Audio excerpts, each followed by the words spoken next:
a special edition of Raising the Conversation, a podcast from the MacRae Centre for Faith and Culture at Acadia Divinity College. In this mini-season, host Joel Murphy and guests dive into the topic of strained presence, as explored in our Navigating the Future report. Well, hello, everybody. Welcome back.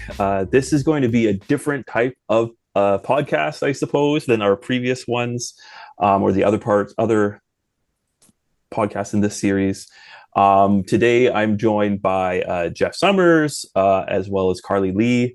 Jeff was born and raised in Moncton, New Brunswick, where he obtained a Bachelor of Arts in Communication Studies from Crandall University. He currently serves as a worship and communications pastor at Louisville in the Moncton area. And he also works at Acadia Divinity College, specifically within our Futuring Hub as the Knowledge Mobilizer and Communications Coordinator. So Jeff and I see each other on a regular occurrence, as well as Carley. So Carley's originally from Vancouver Island. She now lives in Moncton, and she holds the role at Acadia Divinity College as the communications coordinator for the entirety of the institution. She draws on both her undergraduate degree and her master's, which focus on creative arts and creative writing, I should say, in order to be able to tell ADC's story in a new creative way. And so thanks, folks, for hopping on the call and being able to have this conversation.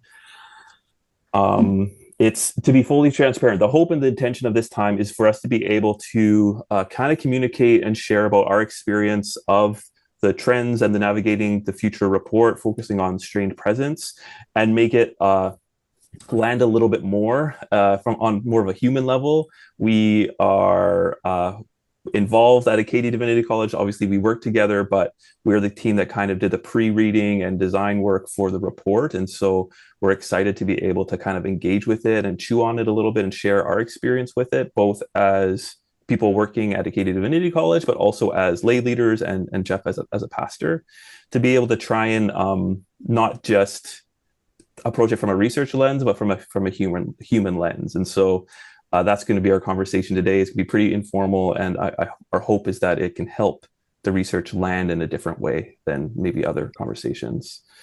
So, folks, to start our time, and I guess whoever wants to start can start. But when you were reading through the report, what signals stood out for you, and why? And I guess we'll just start with that. I don't know, Carley, did you want to kick us off? Yeah, and I think I'll jump in even before the signals kind of get rolling in the report. As I was skimming through it again in preparation for this conversation, I really, really loved the way that strained presence isn't necessarily just a negative thing. It's not a hopeless, like, well, this is our reality, and therefore, what on earth are we going to do to combat it? I think I actually have it pulled up here so I can reference it, but I love that it says strain reveals pressure points, the places where something is being stretched, reshaped, and made new. So in this sense, strained presence is not just about decline. It's a lens to help us notice the cultural forces reshaping how people give attention, sustain empathy, and experience God and community. So I love that this report is framed as an opportunity versus just a doom and gloom. This is our reality, and what are we going to do about it? So that's something off the bat from a hopeful, positive, optimistic perspective that I loved how it was framed. I like that. And again, we can go back and forth, but I think that's, to me, was one of the things that really stood out for me, as well as going through the research and seeing it. So I would love to chat more about that in a little bit. Were there anything that really stood out for you in terms of the individual signals, or? Yeah, I think when I was editing the report, I highlighted a piece and said, I feel personally attacked by this. And that was the digital overstimulation or the brain rot, this sort of doom scrolling sense of that's such a draining experience. And yet our brains are just craving more and more and more of it because of the dopamine hits, because of the, instant gratification of humor. But then you're just hit with all sides. You're getting humor, you're getting despair, you're getting anger, and all of these things from all sides. And yet the brain is just wanting to consume more and more and more. So from a personal perspective, that was convicting for me in terms of how I consume content and how that is shaping my brain and ways of interacting with the world. Yeah, which they all attach together, but the algorithmic attention economy as well, from a communications perspective, this is my world. I am competing within the realm of algorithmic attention grabbing. So how do I operate as a communications coordinator in a way that is faithful and hopeful while still trying to get our message out into the world in a way that can be consumed? So that just raised questions for me in terms of how do we do communications in a new way from, a faithful perspective. So I mean, there's so many more that I'm sure we'll get into, but off the bat, those were kind of the top ones. What could you talk more about that? Like, obviously, Jeff, like you would be able to speak to that as well. Like, I feel like it's such a tension, right? When we think about, okay, we want people to see what's happening, if and even from a church perspective, right? We want to be able to get our message out to people. We want to be able to, whether that's like programming method, like this is what we're doing, or just like the gospel. Like, how do you, like, as that sits with you, like, how do you navigate that tension of, okay, we want to get people's attention, but also there's a maliciousness to it, like such like that instant gratification, like how do you hold that tension, both as like thinking from your perspective as a church, but also as like a communications person? It can be open to anybody. Jeff, do you want to jump in? I feel like I've talked a lot. Sure. I was thinking about it this morning just in anticipation of this conversation, and I was remembering sort of the greater conversation that was happening, especially in and around the COVID days, where there was sort of this narrative going on in church leadership, especially in the communication world, that was like, if your church's ministry doesn't have an active, and in some cases it was implied, like high quality online presence, then you're doomed. You're dying. You may already be dead. Like I felt like there was this sense that like, this is it. You have to have this or else it's over for you. And I struggled with it then about figuring out because it was placed in everybody's lap. So you had to grapple with it in some way then. But then there's some of that sort of stayed with us on the way out of COVID, where it was like, this is just the new normal. You have to scramble, you have to keep up, you have to participate. Here's how the algorithm works, and here's how you can use it for your context, and here's what like. And now I'm kind of seeing that start to go the other way. Like, I think some individual churches have figured out that maybe it's not that simple. And even some of the larger voices that were the ones that said some of the things that I referred to are starting to say different things. I'm seeing a lot of conversations about how maybe live streaming is not the answer for most churches, and another conversation about why that is. And I say all that to say, grappling with the sort of the attention economy of it all, without a so that ... can just feel like a hamster wheel that is really difficult to keep up with for those in church leadership. And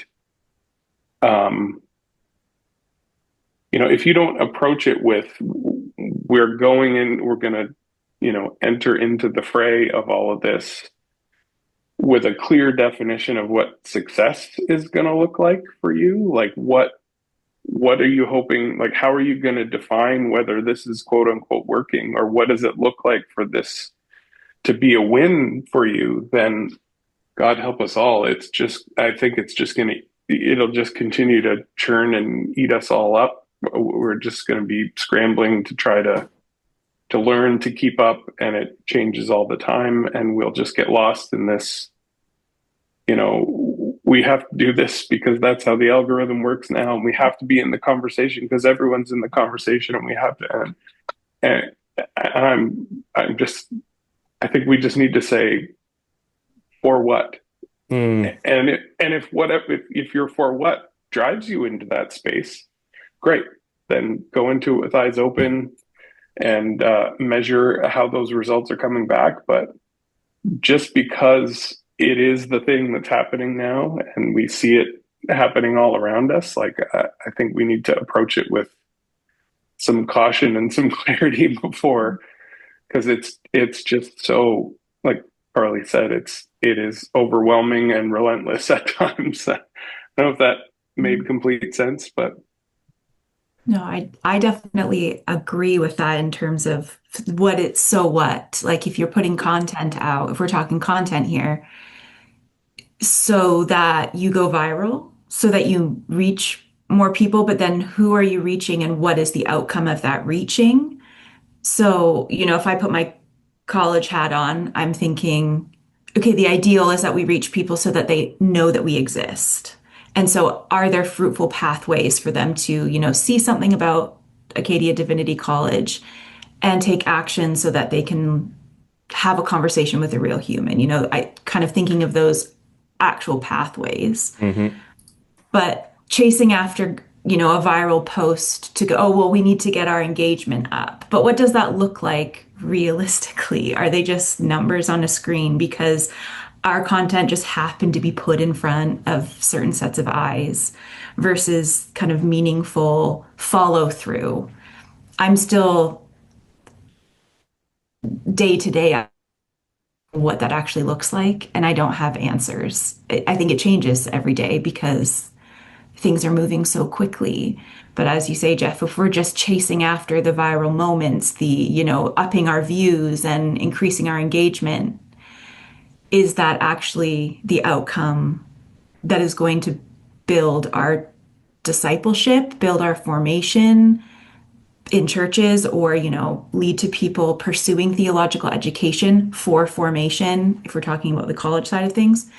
So I have more questions than answers, I think, on this one. But I think, Jeff, you've really hit it on the head in terms of the so what. What are we making this content for? What are we actually chasing by trying to keep up with this sense of, being present online? Mm-hmm. Are we adding to the noise, or are we actually providing pathways to formation, to discipleship, to deeper connection? And I love this visualization of thin presence and thick presence. mm-hmm. That's, I think, really evocative and reflects kind of the feeling that I get when I think about it.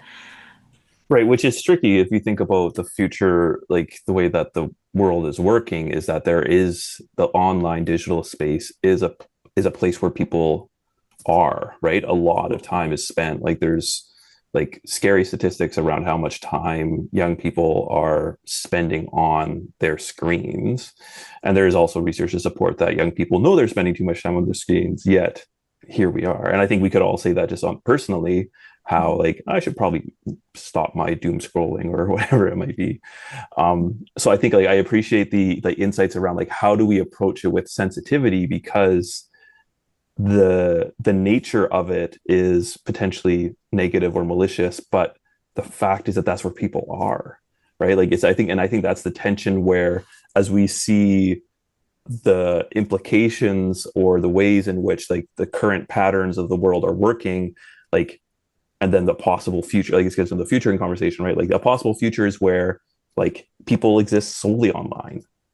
Like I think some people do that already, to be completely honest, whether it's working online or their friend group is online, like this is a real thing. And so as we think about possible futures of the church, if that's not our preferred future, it's then the question of like, how do we respond now to be able to address that? And like you said, so like, is it intentional about like, so what, like, why are we doing this? And then what is it pointing people towards, which I think is like, that's the tension where it's not like, we can't just throw it out. Like say, if I'd be curious, like what would happen if a church or a ministry didn't have any online presence?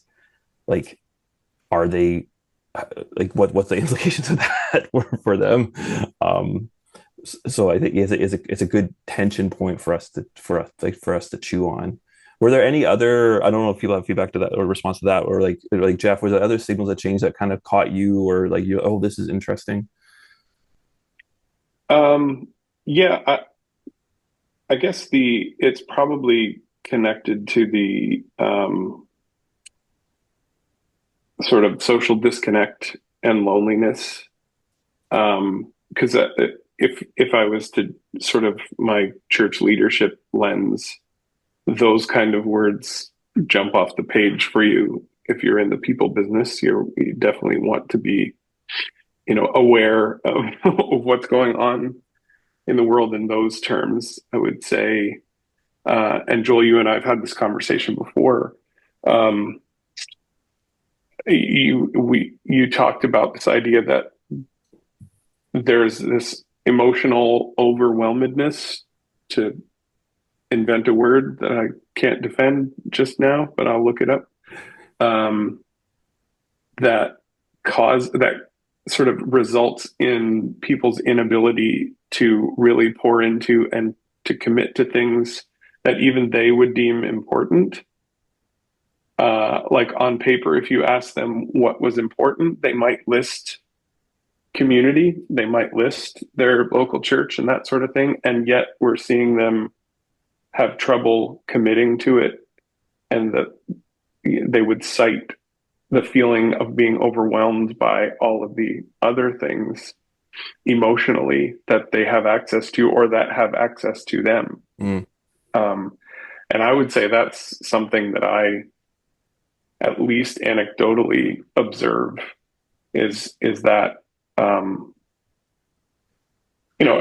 I struggle to say it without sounding like I'm casting judgment on my flock or anybody else's, but like it's definitely a different landscape as far as people's ability to really dig in, commit, and dovetailing with that, I made some notes about the Sabbath idea, because that's been a thing for us for a while that we've grappled with. I could just share an example where we a number of years ago, we sort of identified a need in the area of pastoral care. We ended up making a part-time hire for someone to join our team specifically focused in that area. And I was sort of helping her navigate this new role that didn't exist before she arrived. And I just kind of, between the two of us, said like spend a year getting to know people and hearing their stories and hearing what they're struggling with and getting a lay of the land, And after some time had gone by, she came back to sort of report to our leadership team, our board, and so on. And she said, thematically, what I would say is there are a lot of people who are really excited about what's going on in this church community. They would really love to be involved, and they feel like they can't because they're too busy or too overwhelmed in some way. So we were like, okay, well, what do we do? How do we help with that? And she said something that has stuck with me since then, which was, we'd all agree that scripturally we're called as believers and as churches to swim upstream. Like there's always some version of that phrase that we're presented with, that we are countercultural, we're in the world, not of it, whatever the phrase has looked like over the years. And she said, I think that maybe that looks differently throughout the course of history of what swimming against the culture is, because the culture changes so often.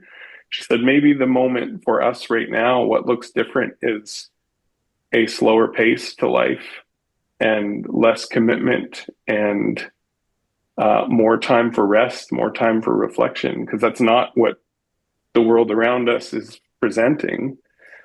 And so, not to go down the road of where that took us, but definitely informed a conversation for us. Like, we don't want our church as a whole to contribute to this problem by saying, is your life too crazy and busy? Well, make sure you're at church 4 nights a week so we can help you solve that problem. Or like just making our calendar so insane, or just running at a pace that tries to emulate what's going on around and then just contributes to the problem further. It's like, how do we like, and there's some of that that's like, it's gonna feel like we are being left behind sometimes, and we're gonna have to stay the course because it's gonna feel like we're not busy enough and everybody else is doing more and whatever else. And it's like, yes, that is actually the point of what we're trying to do, and we think it's going to matter long term. So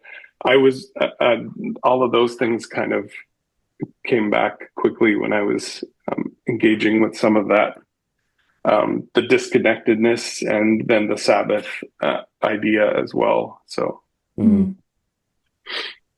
I'll jump off the back of that. It's something I wrote down with kind of this declining volunteering trend, and this was, and Joel, I think you and I have talked about this very briefly in terms of, is this kind of an emerging thing, is the loss of the village in terms of the community support, the way that our lives are structured now, families, often two parents working full time. It's kind of, things have shifted as our cost of living has increased. If we take into account all the kind of economic factors that I am not, smart enough to comment on in detail, but you can see kind of anecdotally the impact of that. You have people who are moving away from their families so that they can be somewhere that they can support their kind of nuclear family, and so they don't have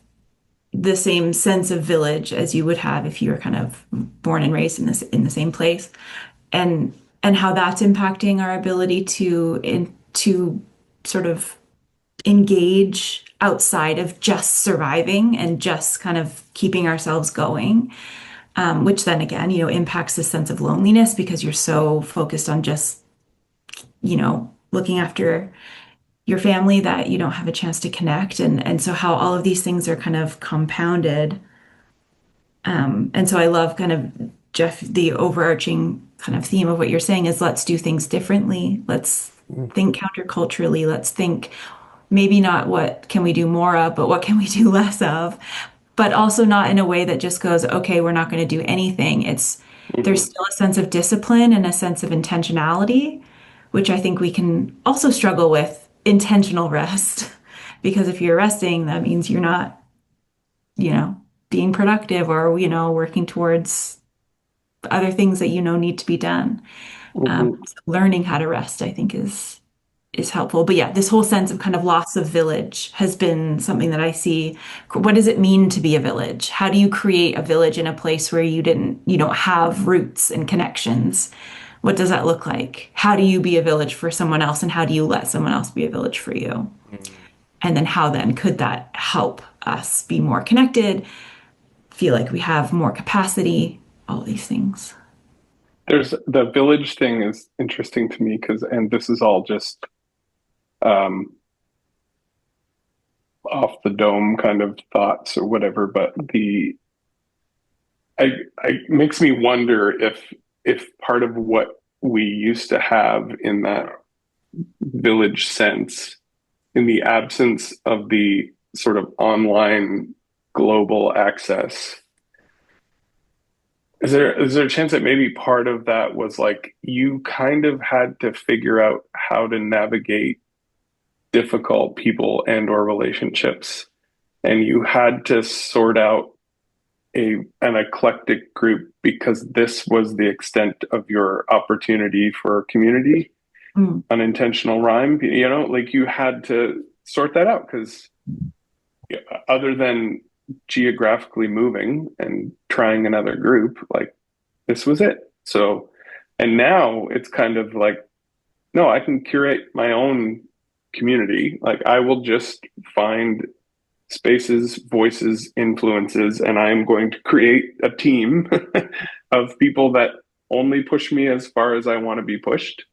And if they push too far, then unfollow. That was easy. Or I'm going to listen to teaching that agrees with what I already think, or, I'm overgeneralizing, but you can kind of create a space, trick yourself into thinking you have a vibrant community that is mostly on screens and mostly self-curated, which I really don't think I would trust myself to make the best choices in that. And like, I think I would miss, like, how many of us are going to choose awkward accountability if we're assembling our own community space, or how am I going to, like, if it's a tough, everybody has a picture in their mind of the person I'm describing when it, like, ooh, here they come. I got to psych myself up for this conversation again. Like, if you never have to do that, does that muscle atrophy?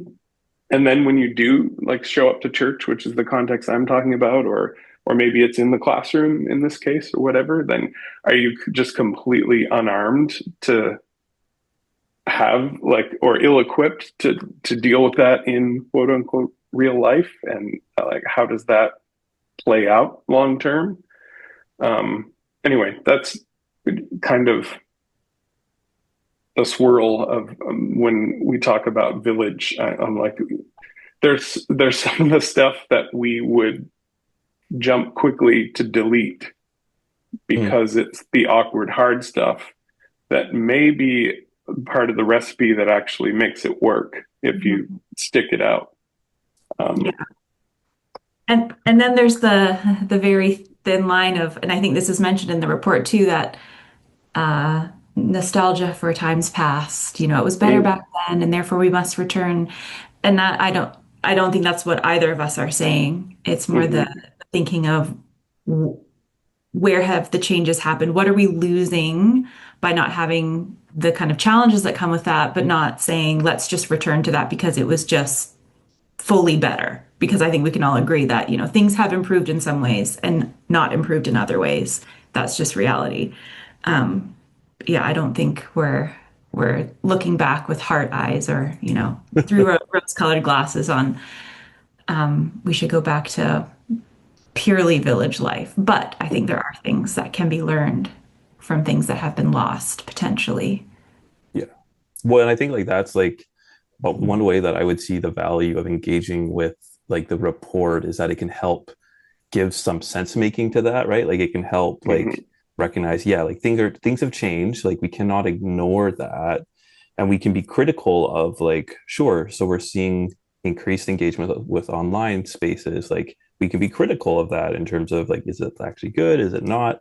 But then it allows us to be able to make more sense and develop a little bit more anticipation towards, okay, if these are the changes we're seeing or we could be seeing, then, right, how do we then respond, right? Not just saying it was good back in the good old days and let's just go back there. Like, well, maybe it's portions of it were like, I like the value of community, of the village, right? Like, people have been talking about the erosion of social capital for years. Like, the classic example of they used to build houses with front porches and now there's decks on the back, right? Like, that's this, or like Robert Putnam talked about bowling alone. Like there's all these things that we've been talking about for a long time. But I think now, and I think the concept of strained presence alludes to it. Like, it's harder. There's a different edge to it, mostly because of social media and the digital world.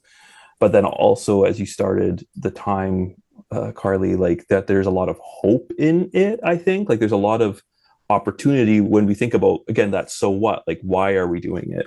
So, like, I'd be curious about if there was a part of the report or even out of this conversation, as you think about, like, what would be a big value or an important thing for a church leader to potentially take away from the report. Like, obviously we're biased, we'll be obvious with that, like, fully transparent, but like, what's is it important, and if so, why is it important for church leaders to engage with this report and the subsequent, like, mini podcast series that we're doing.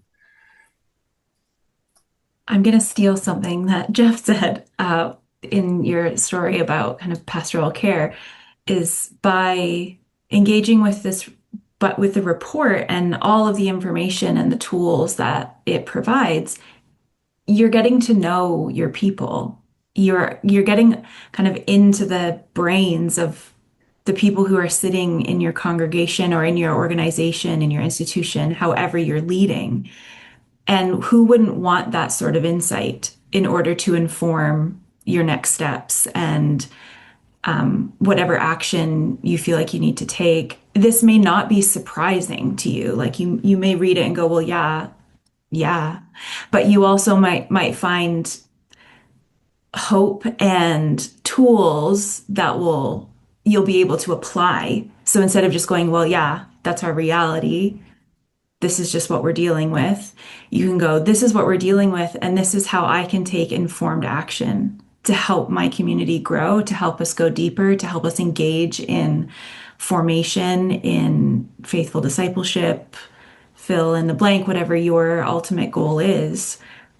So I think this is just such a valuable tool to equip you to lead better and more effectively. That's awesome. Jeff, what are your thoughts? Yeah, I think it is a good tool to use the word erosion earlier in reference to sort of social bonds. And I think one of the things that is eroding right now too is nuance. Like, so I think sometimes the approach can be to something like this. Let's just pick like the online space. Like, does a church belong there or not? That it's either this is where the world is going, this is how it is, we're 100% in, it's just yes or no. So we're like, yep, we're in, without any approach or thought, or the other way around, where it's like, it's the devil, we don't belong there, we're not doing any of that. And I don't know that either of those are the answer. I think, an approach that says both, that's like, this is how things are, and this is where people are, therefore we can't ignore it. And also, it's not neutral, and we can't turn the keys over to it and just go wherever it's going to take us. So if we're going to approach it with some nuance that says we got to go in there because we need to be where people are, and also there are some trapdoors we need to navigate, something like this resource can force some of that conversation and inform some of it, and either answer or even better ask some questions that you need to deal with as you're navigating that. Like, and hopefully on the macro level, just help remind us in a time when everything seems to be leaning toward black and white. Like, there's some nuance to navigate in every part of how we lead this thing. It's not always we are this and not that. It comes back to the like, so what or what for? Like, we need to step back and say, okay, as we enter this space, let's hold on to those. Here's what we're trying to do, or here's what's most important, and we'll apply it to that. So some of those, the village conversation we had, like, it's not rose-colored glasses. It wasn't perfect the way it was, and it's not perfect now, but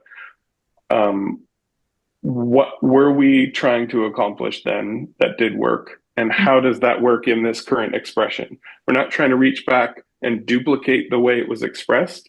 We're trying to look back and say, what was the why that's still true? And how does that fit in the current context?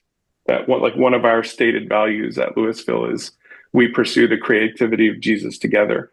We're all for innovation, whatever the new expression is, that serves the unchanging mission that we're trying to accomplish, right? Mm-hmm. So the expression, I don't know, whatever's next, whatever works, as long as it fits with this missional side of things. So I think something like this helps us navigate, instead of just saying, yes, we're all in, or no, we're all out, as like, what is the middle ground that works for us? Mm-hmm. Yeah.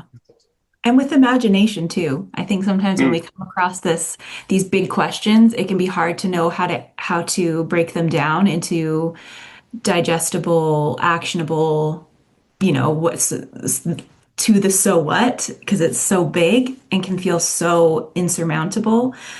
But I feel like this report also lays out oh, how to imagine. It's like having a brainstorming partner in a way, reading through the report, because it's thinking through things, it's asking questions, it's posing some interesting possible futures. So I think there's so many levels to it. Also, I think that there's a lot of like, let's see if I can find the right phrase, like perceived or felt suspicion towards some of these things. And I mean suspicion in the like, there for people who don't engage with this kind of stuff on an academic level on the regular, I would say their felt experience would probably indicate to them that some of these things are happening or are true or are coming down the pipe. So I think this could be helpful to be like, yeah, you know what? This is something I felt and wouldn't have been able to articulate. And now that I see here, that's the way I would describe it. And I can look ahead a little bit and see where this might be headed. Or maybe it's I had a doom and gloom about something and it's actually not happening the way that it feels like it is, because of the way that some of these isolating things can make it feel like everything is all about one thing. Like there could be both, where it's like, yep, this thing that I felt a sense of worry about, I have some clarity on it now and I really need to focus on that. Or this thing that felt overwhelming, there's hope there. It's not happening the way that it seemed like it was, like some concrete look into the future that's not just based on how it feels on Monday morning, which can lie to us frequently. Yeah. No, I love both of those. I think like that's like for me going through it and putting it together, I think the nuance piece and the insight piece and the ability to kind of reflect and be able to be like, oh yeah, like there is hope in the midst of a fair amount of uncertainty and a lot of noise that is pretty negative. Where I think about the idea and the concept of strained presence being like the struggle to meaningfully attend, to have to pay meaningful attention, or like have empathy, or even in the presence of God or with others, that's a thing that like I feel in my life. But that even in that space that people are actually wanting to, like we're seeing, like there's a desire, I think, in all of us to have a sense of belonging, to be seen, to be valued. And so even though we're in a current day and age where people are struggling with that, they still want that. And probably even more so now, because they're so like just lambasted with everything that's coming their way. And so I think it's that's the thing that when I went through this, my natural like get off the internet came out, but also then it's like, oh, but there's so much hope because people are yearning for this sense of connection and belonging and to have a grounded presence. But as a church, then how do we be intentional about going about and structuring that and building that and asking the so what?